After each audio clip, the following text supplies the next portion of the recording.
Je tiens à remercier l'association Envie du Pays d'Arles qui m'a permis de préparer, de vous offrir cette conférence. Et évidemment, je remercie la Maison des associations, tout simplement.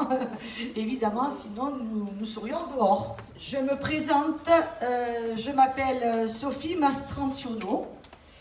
Je suis pharmacienne à Arles depuis quand même une bonne quinzaine d'années. Je suis pharmacienne depuis plus d'années, mais bon, installée à Arles depuis pas mal d'années. Ce qu'il faut savoir sur le mot praticien en aromathérapie, c'est que aromatologue n'est pas reconnu par l'État. C'est une médecine naturelle qui n'est pas reconnue comme l'ostéopathie, comme l'homéopathie. Il y en a pas mal qui sont reconnus, mais malheureusement, nos formateurs, nos grandes écoles, ils travaillent durement pour cela. Donc nous allons commencer cette petite balade au cœur de la plante même, parce que avant d'être dans un petit flacon, eh bien évidemment elle existe, enfin, cette substance, elle existe dans nos plantes aromatiques et même d'autres de 4000 plantes aromatiques à peu près dans le monde. Escapade au cœur de l'essence, au début était la plante. Donc nous allons voyager au cœur de ces plantes aromatiques. Quand j'ai dit au cœur, c'est aussi au niveau microscopique, bien sûr. Les huiles essentielles, comme vous avez pu le constater depuis quelques années, on le vend en poupe, c'est vrai. On en parle quand même partout. On en voit partout. Tout le monde s'y intéresse. Je pense qu'il y a trop de choix, honnêtement. Alors, si vous voulez bien, on va essayer de faire le tri et on va essayer d'être vigilant dans le choix de nos huiles essentielles. Je souhaite quand même vous mettre en garde face à la multitude de choix de marques d'huiles essentielles sur Internet. Donc, je vois passer des choses, je lis des trucs, mais ça me fait hérisser les cheveux sur la tête.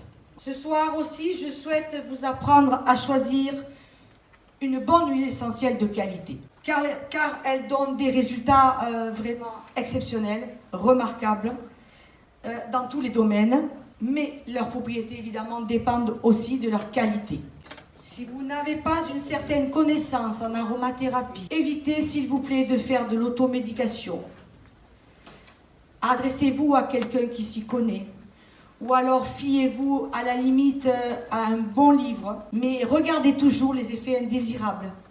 Regardez toujours par rapport à ce que vous prenez comme médicament. Parce qu'il y a beaucoup de contre-indications. Ces molécules biochimiques sont très puissantes et elles peuvent malheureusement interagir avec, par exemple, des anticoagulants. On est toujours dans la plante, dans la petite plante aromatique. Et dans cette plante aromatique, dans ces plantes aromatiques, il est sécrété, comme vous pouvez le voir, des essences, substances chimiques, biochimiques, qui sont soit situées dans des poils glandulaires, comme dans la lavande papillon, soit dans des poches. Alors ces huiles essentielles, elles sont naturelles. Croyez-vous que c'est des tisanes? On en a parlé à l'instant. Est-ce que vous pensez que c'est des tisanes, monsieur? Vous pensez que c'est la même activité que les tisanes? C'est quand même un peu plus concentré. Vous avez dit le mot, on va l'applaudir, c'est super, concentré, bravo. Ce n'est donc pas une médecine si douce que cela. Je pense qu'on est d'accord sur ça. Donc tous les végétaux de terre ne sont pas aromatiques, on l'a dit, je l'ai dit, pardon. Il y en a environ 4000 qui le sont, et ces 4000 végétaux aromatiques fabriquent des essences. Ce qui leur permet de fabriquer ces essences, il y a plusieurs facteurs. Évidemment, il y a la photosynthèse. La photosynthèse permet à la plante de capter l'énergie du soleil, nécessaire à la fabrication, évidemment, de substances qui sont vitales pour elle. Il lui faut donc les photons du soleil, il lui faut de l'eau, il lui faut les minéraux qui se trouvent dans le sol, il lui faut de la bonne terre, bien sûr. Et si vous voulez bien, je vais faire un petit test rapide.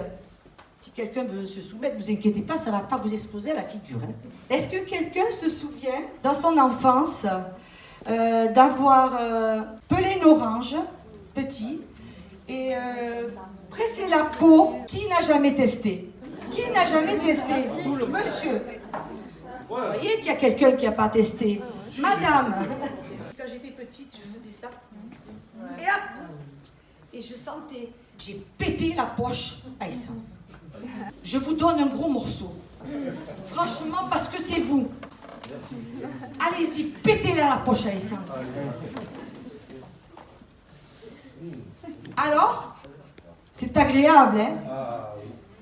Qui n'a pas essayé encore dans sa jeunesse? Ah, madame. Alors, tu presses. Alors, c'est chouette, hein? Ah, c'est génial. Voilà, je voulais vous faire... vous sentez l'odeur dans la salle? Très bon. Ça sent dans toute la salle. Bon, mais le test est terminé, c'était concluant, c'était sympa. Ces petites poches-là, je les appelle avec un joli nom. Je les nomme les mini-usines à parfum. Ensuite, nous allons regarder quelle est l'utilité de cette essence pour la plante. Donc, cette essence dans la plante, nous ne sommes pas au stade de l'huile essentielle, il a été prouvé par des chercheurs américains du Missouri, quelque chose d'assez fabuleux. Voilà. Les plantes se défendent.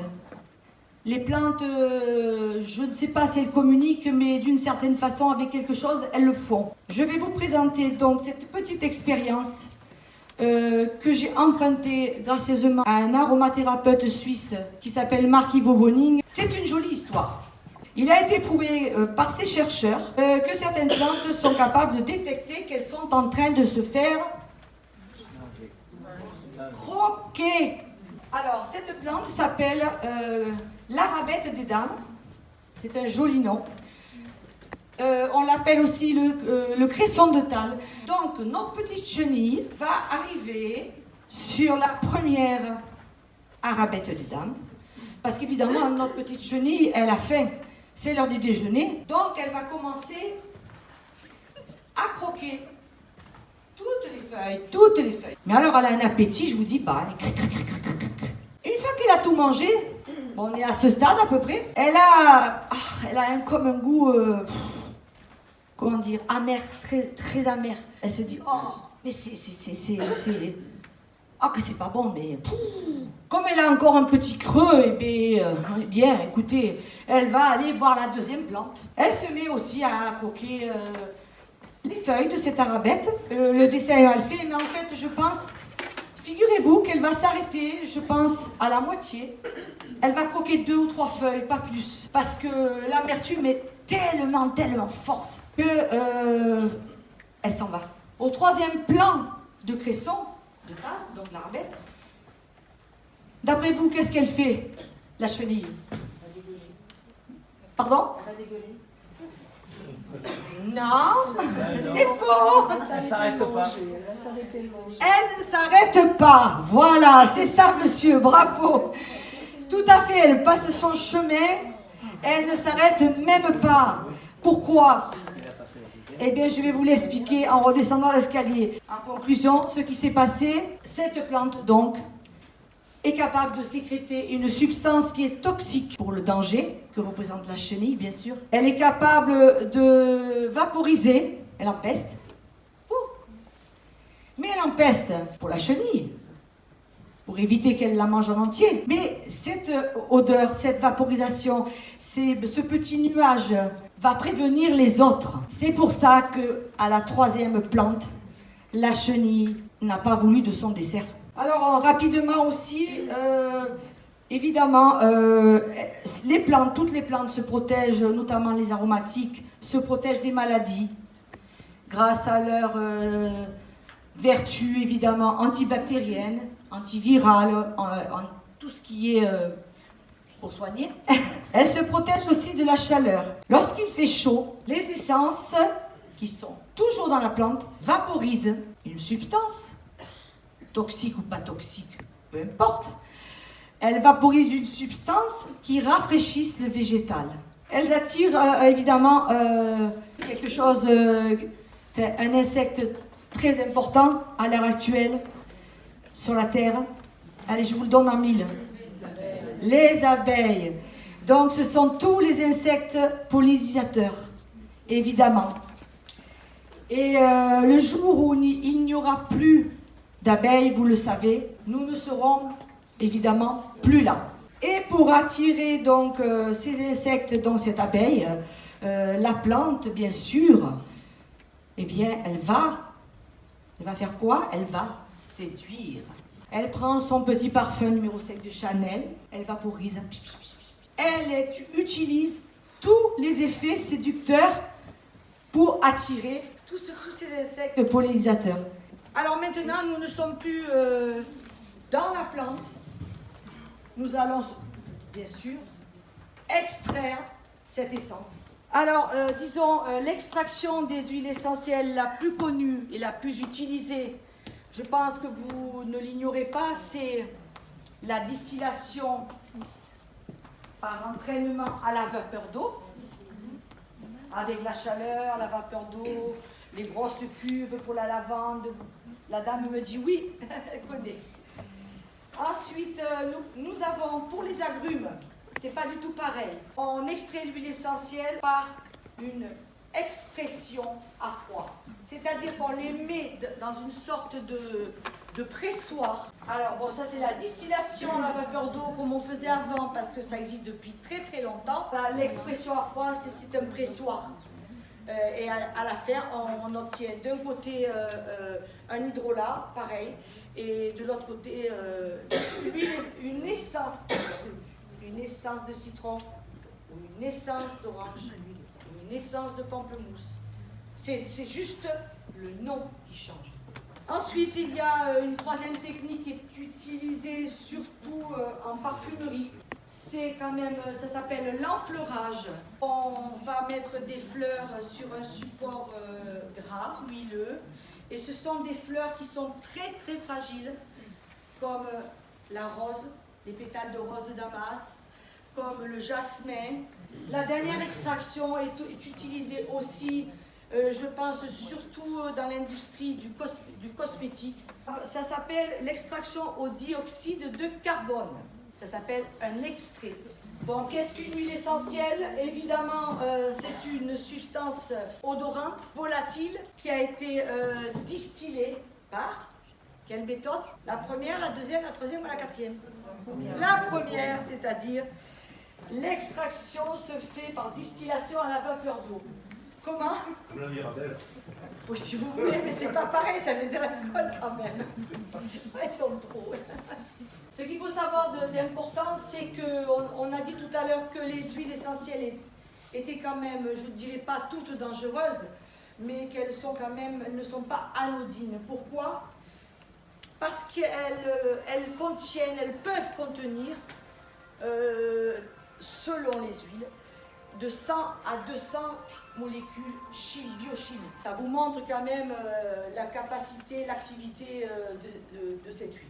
Selon le pourcentage d'huile essentielle, par exemple, antibactérienne, le pourcentage d'huile essentielle anti-inflammatoire, d'autres qui seront relaxantes, d'autres qui seront antispasmodiques, eh bien, on va définir quelque chose de très important, c'est le chémotype. C'est là où les substances biochimiques les plus importantes en pourcentage dans l'huile essentielle. Et j'ai inventé ce schéma pour vous.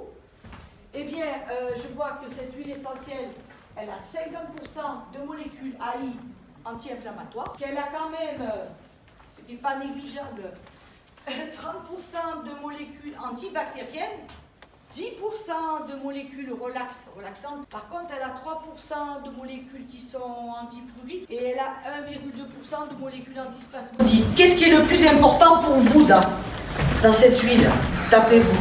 Anti-inflammatoire. Alors, évidemment, vous avez 50% de molécules anti-inflammatoires, je suis d'accord avec vous. Mais cette huile essentielle va être anti-inflammatoire et antibactérienne et relaxante. Donc elle a quand même 3 actions qui ne sont pas négligeables. Mais on tient compte jusqu'à 10%, 8%, on tient compte quand même de celle-ci. Ok? C'est pas évident de comprendre le chémotype, hein, je suis vraiment désolée. Ce chémotype, c'est-à-dire cette faculté à l'huile essentielle à être antibactérienne, antivirale, immunostimulante, relaxante, tout ça. Toutes ces propriétés de l'huile essentielle vont varier. Pour savoir si une huile essentielle est de qualité, il va falloir décrypter les informations qui sont sur le flacon. Je vais vous le lire rapidement, les informations qu'il doit y avoir. Alors, pour qu'elle soit de qualité, évidemment, notre huile essentielle, vous avez un schéma que j'ai fait, elle doit être 100% pure et naturelle. Eh bien, ça veut dire tout simplement qu'elle ne doit pas être coupée avec des produits chimiques, des parfums de synthèse. L'origine géographique du pays, enfin le pays où elle pousse, c'était très important. Le mode de culture, évidemment. Si c'est une culture bio, vous privilégiez. On peut avoir aussi des huiles essentielles sauvages dans certains pays, dans certaines îles aussi, comme la Corse. L'hélicryse est une plante sauvage qui pousse en Corse naturellement. Des fois, il faut se méfier un peu du sauvage, il faut regarder bien le flacon, d'où elle vient, etc. Ce que je voulais vous dire aussi, évidemment, c'est qu'il y a une date de péremption, il y a un numéro de lot, c'est normal, c'est comme tous les produits. Il faut aussi que vous regardiez sur le flacon, il faut qu'il y ait marqué si l'huile essentielle a été obtenue des feuilles, ça peut être des graines, ça peut être des fleurs, de l'écorce, bois et même des racines. Parce que sur une même plante, si on extrait l'huile essentielle de feuilles, elle n'aura pas la même propriété, les mêmes molécules biochimiques que si on l'extrait de son bois. Donc évidemment, ça sera beaucoup plus toxique, beaucoup plus dermocaustique. Vous allez me dire, c'est quand même bien compliqué tout cela. Alors je vais un peu vous résumer. Retenez tout simplement, déjà quand vous ouvrez un flacon d'huile essentielle, fiez-vous surtout à votre nez. Une huile essentielle qui ne vous plaît pas, qui sent une odeur bizarre. Et là évidemment, si l'huile est désagréable, ne l'achetez pas, tout simplement. Il faut se fier à son feeling, à son odorat. Donc on résume, pour choisir une huile essentielle de qualité, ne retenez pas tout. Il faut qu'il y ait marqué le chémotype, c'est-à-dire que vous allez lire, vous regardez le flacon, si vous voyez quelque chose que vous ne comprenez pas, quelque chose qui est écrit comme acétate, camphène, linalol, benzoïque, machin, vous savez que c'est de la chimie ça. Salicylique, chlorure, j'exagère, hein. Mais ça c'est de la chimie. Si vous voyez de la chimie, c'est que le chémotype est marqué. Ensuite, évidemment, là où les molécules les plus présentes sont marquées sur le flacon. Et ça, c'est important parce qu'il y a beaucoup de marques d'huile essentielle sur le net, aussi certains petits producteurs, j'en ai vu, qui ne marquent pas une ou deux molécules de chimie. C'est très important. Deuxième indice de marquer sur un flacon d'huile essentielle pour le retenir, le nom français sera toujours marqué comme le thym vulgaire, mais il y a plusieurs thym vulgaires. Alinalol, atujanol, atimol. Si vous ne voyez pas le mot thym vulgaire écrit en latin, Thymus vulgaris linaloiferum, donc quelque chose qui se termine par homme ou i, pareil, quelque chose que vous ne comprenez pas, c'est une langue qui est perdue. Donc c'est quelque chose de latin, il y a le nom latin. Donc c'est une référence de qualité. Donc la chimie doit être marquée, le nom latin, le nom commun bien sûr, et le dernier truc, le label bio, Ecocert, et aussi en pharmacie vous aurez les normes de qualité HEBBD, qui signifie huile essentielle botaniquement et biochimiquement définie, et vous aurez aussi les huiles HECT, qui sont aussi une bonne référence d'huile essentielle chémotypement définie. Donc retenez ces 4 choses. Et la partie de la plante, extraite de la feuille, extraite du fruit ou extraite de l'écorce. Ça va aller? Désolée. Alors, évidemment, je ne peux pas parler de tout ce soir. Je vais passer sur les modes d'emploi.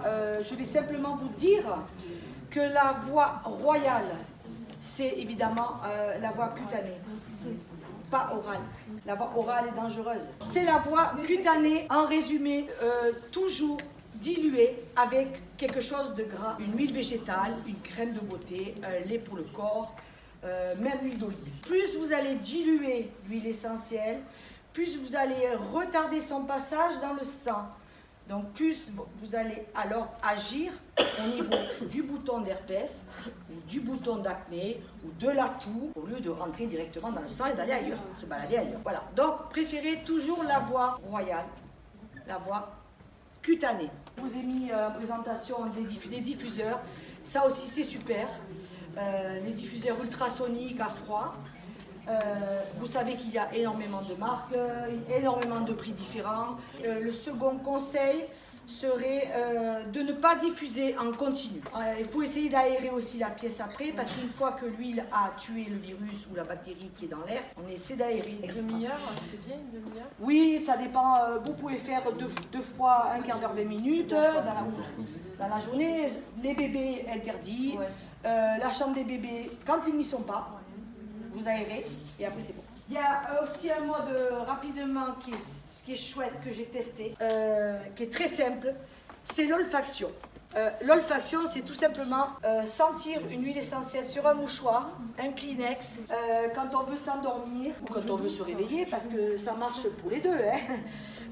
On met quelques gouttes, 3-4 gouttes sur un mouchoir. Moi, je le fais le soir avec l'huile essentielle de lavande, parce que chez moi, la lavande fine marche bien pour me détendre et m'endormir. Mais pour d'autres personnes, vous, ce sera peut-être le petit grain bigardier, ou ce sera peut-être la marjolaine à coquille. Enfin, bon, ça dépend des personnes. Et je le mets comme ça, je ne le mets pas directement sur mon nez. Et rien que les molécules que je sens à peine vont me détendre et vont me permettre de m'endormir. J'ai fait un autre test aussi avec le mouchoir.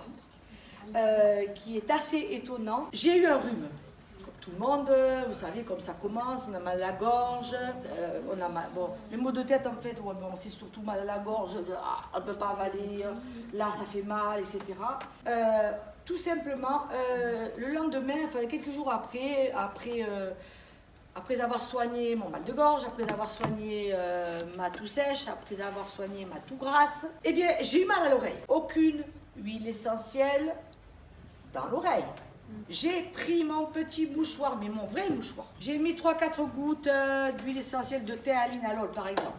Quelque chose de tout doux, mais qui est très puissant antibactérien. Et je me suis mise sur le canapé. J'ai le temps de regarder la télé. À un moment donné du feuilleton, une demi-heure après, je ne m'en souviens plus, j'avais plus mal. Ça vous dit la puissance, la volatilité de l'huile. Elle n'est pas rentrée dans l'oreille, mais elle a quand même agi. C'est dingue. Après, on adhère ou on n'adhère pas, bien sûr. Si on a des réponses, on ne serait pas ici. Ah oui, c'est sûr. Bon, bien sûr, il y a des huiles essentielles qu'on ne peut pas diffuser. Vous le devinez, c'est les dermocaustiques qui sont évidemment la cannelle écorce. J'ai bien dit écorce, pas feuille. Une huile essentielle extraite d'une écorce est forcément plus concentrée, plus forte en action qu'une huile extraite, on l'a dit tout à l'heure, d'une feuille. Donc la cannelle, toutes les huiles essentielles qu'on appelle les phénols, comme la sarriette vivace, le thym à thymol, sarriette vivace pour les infections urinaires. Bon, ces huiles essentielles dermocaustiques, évidemment, on ne les diffuse pas, parce que sinon, ça va vous brûler encore plus les poumons. On ne diffuse pas, évidemment, les cétones, enfin, la menthe poivrée, par exemple. C'est neurotoxique. Exception, peut-être à Noël, je vous permettrai de mettre, pour avoir une odeur typique de Noël, une goutte d'huile essentielle de cannelle, écorce ou feuille, avec 5 ou 6 gouttes d'orange pour avoir une atmosphère de Noël. Donc, vous voyez, c'est toujours selon la dose, c'est toujours, voilà. Donc, je vous ai dit que, évidemment, certaines huiles peuvent être asséchantes. Alors, j'ai une petite histoire sur les huiles essentielles asséchantes. Donc, il y a des huiles essentielles qui permettent de fluidifier le mucus quand on a une toux grasse. Une bronchite, une bonne bronchite, une trachéite dégueu là.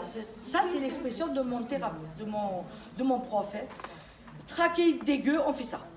Alors, ces huiles à cinéole, je vais vous donner un truc pour que vous reteniez ce mot chimique. L'histoire du mot cinéole. Alors, le mot cinéole, c'est une molécule chimique. Ah, je sais, vous n'aimez pas ça. Bon, c'est pas grave. Cinéole, éole, éole, éole. Ça vous fait penser à quoi, éole? Le dieu du... Oh, mais ils sont excellents! Laurence, qu'est-ce que t'en penses? Le dieu du vent. Mais c'est ça. Franchement. Non, sérieux. Éole, c'est le dieu du vent, évidemment, en grec. Et c'est ce qui va nous permettre d'identifier une huile qui va être mucolytique, expectorante, donc qui va vous aider à vous dégager de ce mucus, à faire entrer l'air dans vos poumons, à mieux respirer, puisque le mucus va sortir. Excusez-moi. Il faut que ça soit écrit sur la... Oui, vous verrez un 8 cinéole, mais fiez-vous à éole. Vous voyez éole, vous pensez mucus, tout grasse. Donc, on va quand même passer, évidemment, vous devinez qu'il y a des huiles, tout dépend de la dose utilisée, hein, bien sûr, hein, qui sont abortives, qui sont utérotoniques, qui vont déclencher des accouchements. Des fois, c'est utile. Des fois, c'est dangereux. Les huiles dermocaustiques, comme je vous ai dit tout à l'heure, la cannelle écorce, si vous la mettez sur la peau seule, sauf pourquoi? Sauf sur une verrue. Mais attention, que sur la verrue, pas autour. Donc, moi, oui, coton-tige, c'est super. Mais je préfère quand même la tremper dans un petit peu, par exemple, à peine mon coton-tige dans l'huile d'olive, je mets ma goutte de cannelle écorce et je le mets pile sur la verrue. Parce que si ça déborde, ça va cramer autour. Alors, bon, toutes ces huiles à phénol, elles sont réservées à la voie orale. On ne va pas en parler ce soir, bien sûr. Évidemment, elles sont très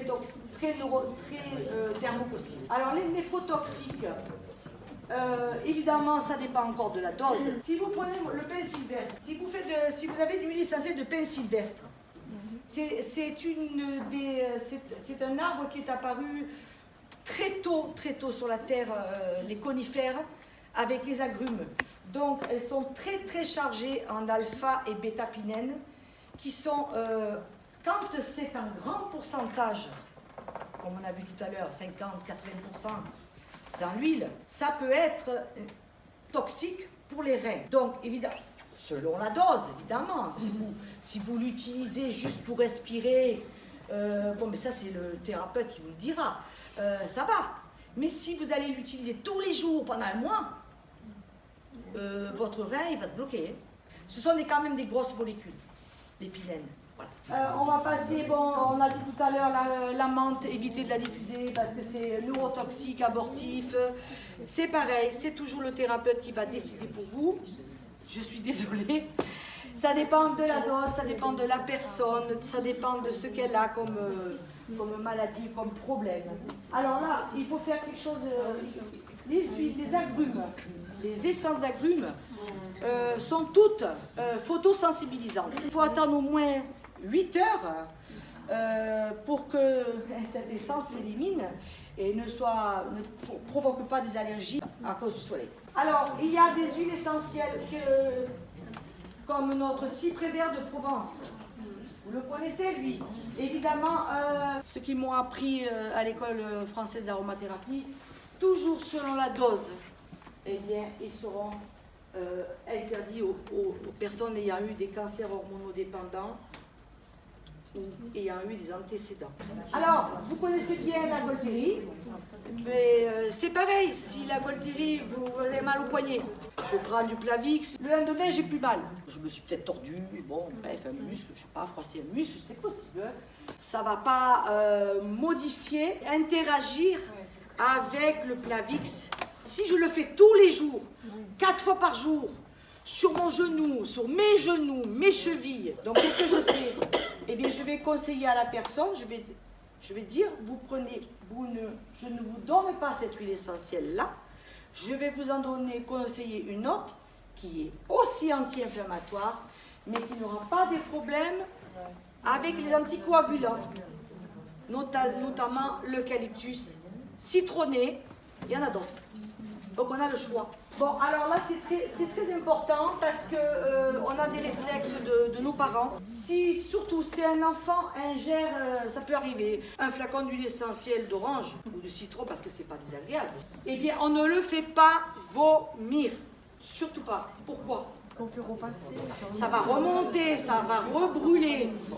Surtout si c'est pas l'orange, imaginez. Par contre, vous pouvez lui donner du charbon. Vous connaissez le charbon de Belloc? Alors le charbon, qu'est-ce qu'il fait? Il va faire l'éponge. Il va absorber l'huile essentielle qui est dans l'estomac et il va le garder. Bon, évidemment, vous appelez le SAMU, ou vous l'amenez directement à l'hôpital. Si votre enfant ou vous, je ne sais pas, par mégarde, vous mettez de l'huile essentielle, n'importe laquelle, dans l'œil, ne rincez pas à l'eau. Parce qu'une huile essentielle n'est pas soluble dans l'eau. Elle est soluble dans l'huile, donc quelque chose de gras. Donc vous prenez une compresse, vous mettez de l'huile d'olive, ce que vous avez sous la main, c'est rapide, et vous faites des compresses et vous rincez comme ça. Et vous appelez le SAMU. Bon, alors là, j'en ai une bonne.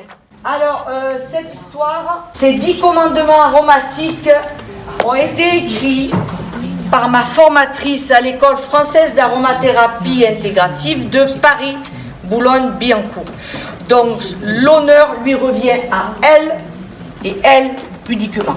Alors, qu'est-ce qu'il dit, Maître Yoda? Jamais d'huile essentielle, tu ne boiras. Jamais.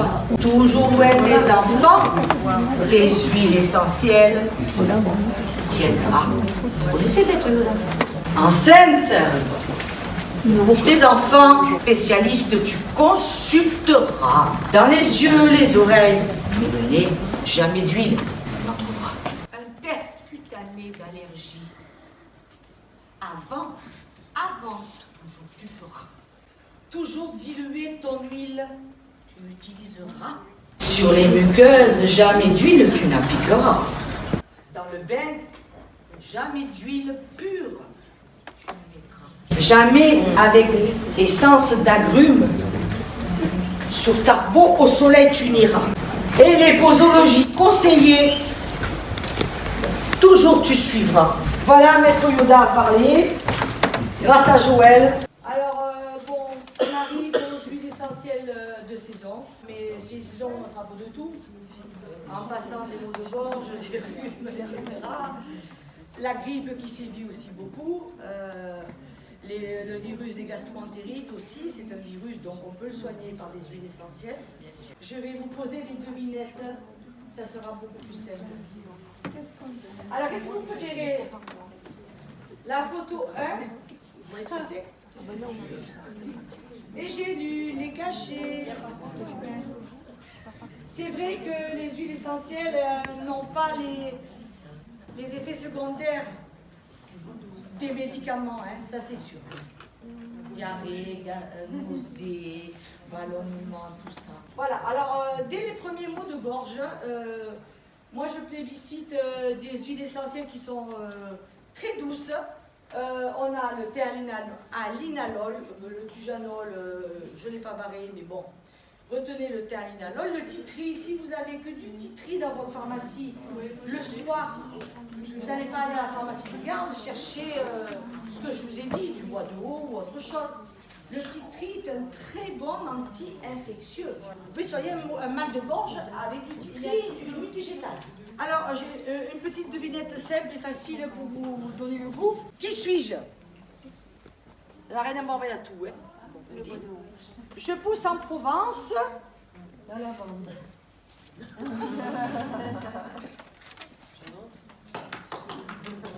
Ici qui dit la lavande. Allez, elle a donc un bon point. Comme à l'école. Bon, j'allais simplement dire que je pousse en garrigue dans le pourtour méditerranéen, qu'on m'appelle aussi la farigoule. Voilà, qu'on en met dans les plats. Deuxième devinette pour vous parler de notre huile. Je suis une huile essentielle très douce pour les enfants, madame, comme pour les adultes. On peut m'utiliser pour les enfants comme pour les adultes. Mon nom porte le nom de Rose, mais je n'en suis pas une. Pendant des siècles, on a détruit mon habitacle pour me transformer en un bois très précieux. Bois de rose. Oui, ça va. Qui a dit bois de rose? Non, mais moi j'avais déjà. Qui a dit? Il y avait. Qui a dit bois de rose? La dame au fond derrière. Bon, allez, faites passer. Je sais plus. Alors, le bois de rose, bien sûr.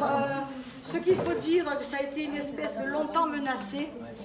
Parce qu'on en a fait évidemment des petites boîtes décoratives, hindoues, etc. Maintenant, c'est quand même devenu.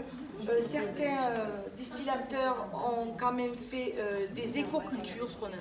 Je ne trouve pas le mot exact, mais pour moi c'est ça. Des écocultures surveillées.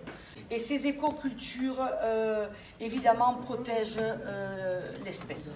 Et maintenant, on évite de détruire l'arbre, de déraciner les arbres. Et c'est du bois de rose feuille que vous trouverez la plupart du temps. Je vais parler de mon huile essentielle préférée, qui est l'épinette noire. Alors l'épinette noire, c'est une huile décongestionnante bronchique. Ça m'intéresse. Dans ces molécules, vous ne verrez pas marqué éole, pourtant, elle est mucolytique. Elle est extraordinaire pour les sinusites. Alors, ce qu'il faut savoir, bon, l'épinette, c'est une sapinette tout simplement. Ça fait partie des conifères. Cette huile essentielle est très efficace, donc je vous l'ai dit, pour les sinusites, parce que je l'ai testée, parce qu'elle est top. Elle sent très bon le sapin. Il faut dire que quand même, elle n'a pas que cette activité, elle est aussi anti-inflammatoire. Donc, une huile, vous avez cette huile à la maison, vous êtes enrhumé, vous pouvez la mettre là, là.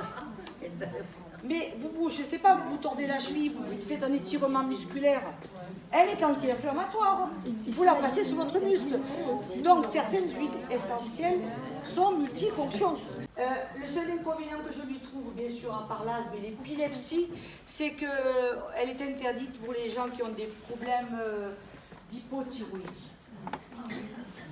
Quand on est traité pour la thyroïde et qu'on n'est pas encore équilibré, comme quoi vous voyez, on peut marier l'allopathie, il faut, hein, avec d'autres huiles essentielles, mais il ne faut pas arrêter un traitement qui est important pour vous. Quelqu'un à qui on vient de découvrir une hypothyroïdie qui a un goitre, eh bien, moi, pharmacien, je ne vais pas lui dire, prenez l'épinette noire. Je vais augmenter son goitre, franchement. Je suis débile. Vous voyez ce que je veux dire? Bon. Donc, c'est pour ça que je vous dis, si vous avez des doutes, cherchez, lisez sur des sites. Arobazone, ils sont pas mal. Il y a quand même la fiche détaillée de chaque huile essentielle. Vous avez Floram, vous avez moi aussi.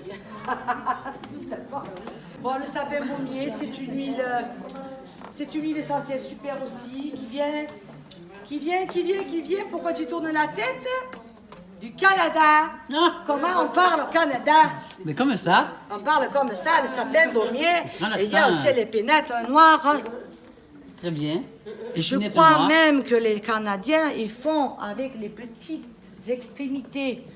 Vous voyez les petites branches là, toutes douces, les petits bourgeons de feuilles, je crois qu'ils en font un sirop. Elles ont bien de la chance, ces Canadiens. Hein. Bon, je ne peux pas rentrer dans les détails, hein, excusez-moi. Une autre petite devinette pour mettre l'ambiance. Alors, je suis née en Australie. Les koalas aiment beaucoup s'endormir et se l'eucalyptus. Ok, on va mettre l'eucalyptus. Évidemment, ils me considèrent comme une friandise tellement mon goût est frais. Sacré koala, s'ils s'enrhument, ils seront vite guéris. Bon, je suis la star de l'hiver, vous allez trouver de suite. On ne peut se passer de moi, aucun virus ne me résiste dans mon pays d'origine. On m'appelle arbre à bonnes feuilles. Qui suis-je? Je suis née, je suis la star de l'hiver. Le sapin. La star de l'hiver. Le Ravinstara. Je vais encore vous dire que le Ravinstara est comme le bois de haut a été pendant longtemps. Le Ravinstara, on ne dit pas le Ravinstara, on dit, bon bref, on dit le Ravinstara. Alors le Ravinstara est une espèce aujourd'hui menacée d'extinction parce que évidemment on le détruit, on ramasse son bois pour faire des cabanes, pour faire des maisons. Et je vous demande, si vous le pouvez, bien sûr, préférez, si vous avez le choix, préférez le Saro, S-A-R-O, qui est une huile essentielle avec des propriétés identiques, qui est aussi une star de l'hiver, qui a été très peu connue, mais qui commence à gagner sa noblesse, voilà. Allez, une dernière devinette. Une charade, tiens. Mon premier est un adjectif possessif à la troisième personne du féminin. Mon deuxième est synonyme d'éructation. Mon tout est un arbre cousin du Ravinstara, car j'ai les mêmes propriétés que lui. Qui suis-je? Le Saro. Alors, une petite charade encore pour deviner une huile essentielle qui est quand même peu chargée en cinéole, parce que plus on choisit une huile essentielle, par exemple l'eucalyptus. L'eucalyptus radié va contenir, j'ai même pas parlé du globulus parce qu'il contient 90% de cinéole. Lui, il est écarté de suite. Il est trop dangereux. On a évidemment des huiles mucolytiques comme le Saro, qui en contient un peu moins que l'eucalyptus, qui est chouette. Et vous avez des huiles essentielles qui sont comme la myrte rouge, qui va contenir 30-40% de cinéole, mais croyez-moi, c'est largement suffisant pour soigner une bronchite ou une sinusite, une grosse trachéite, dégueu. C'est pas le pourcentage de éole le plus important, la quantité d'éole la plus importante. S'il y a 80%, ça sert à rien.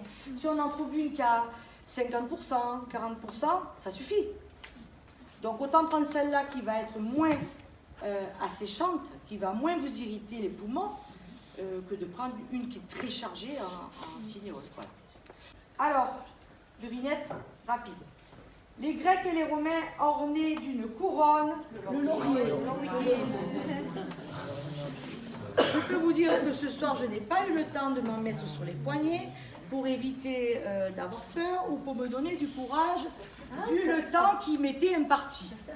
Quand votre enfant va passer le bac, vous passez ou il passe le permis de conduire, tout examen, rendez-vous de travail, c'est comme je laissais mieux, quoi, je veux dire. Hein. Bon, une goutte sur chaque poignet, 1 heure avant, mouchoir. Ça donne la force et ça donne du courage. Et ça aide à vaincre les peurs. Ambition, courage, peur. Donc le laurinol, et bien figurez-vous que le laurinol a toutes les propriétés des autres. C'est pour ça que j'aime bien. On peut en avoir qu'une à la maison, elle est mucolytique, parce qu'elle a du cinéole. Elle est antivirale, anti-infectieuse, comme vous le voyez là. Antispasmodique, c'est-à-dire que c'est sec encore, et c'est pas encore gras. Alors ça pique, ça pique, ça pique, ça pique. Et comment on fait là? Il nous faut quelque chose, il nous faut un ester qui évite ce spasme de tousser. Alors là, cette huile, elle est géniale. Vous mettez celle-là, elle fait tout. Ce que je voudrais vous dire d'important, c'est qu'on n'a pas de formule type pour un problème type. J'ai une personne en face de moi, si c'est une dame, si c'est une jeune fille, si c'est une dame âgée, si c'est un homme, si c'est un jeune homme, etc. Cette personne a des problèmes. elle s'alimente mal. Je vais lui poser des tas de questions. Il va y avoir un quart d'heure de questions. C'est normal. Si elle est asthmatique, tout ça, c'est l'aromathérapie, c'est très individuel. Donc, je vais lui faire une préparation uniquement pour elle, avec les huiles essentielles que je choisirai pour elle, c'est-à-dire pour sa sécurité. Les huiles essentielles, si elles ne sont pas chères, signes de mauvaise qualité, attention, chimie trafiquée. Parce que l'huile essentielle, je vous l'ai dit tout à l'heure, pour ramasser des pétales de rose, il faut des vingtaines de pauvres dames qui les ramassent une après une, les fleurs d'oranger amer, elles les cueillent. Mais franchement, chapeau madame, une après une, elles les mettent dans un linge, elles les pèsent, il faut au moins 100 kilos, je sais pas, j'ai pas le chiffre en tête, ou peut-être 500 kilos de ces petites fleurs blanches pour faire 1 millilitre d'huile de néroli qui va coûter aux environs de 40, selon les marques, 40 euros par là. La Damas va coûter aux environs de 90 euros. Chez moi, elle va coûter aux environs de 90 euros le flacon. Non, les 2 millilitres. Ça marche. Bon, ben écoutez... On va pouvoir trouver l'information. Ah, eh bien écoutez, pourquoi pas? Regardez.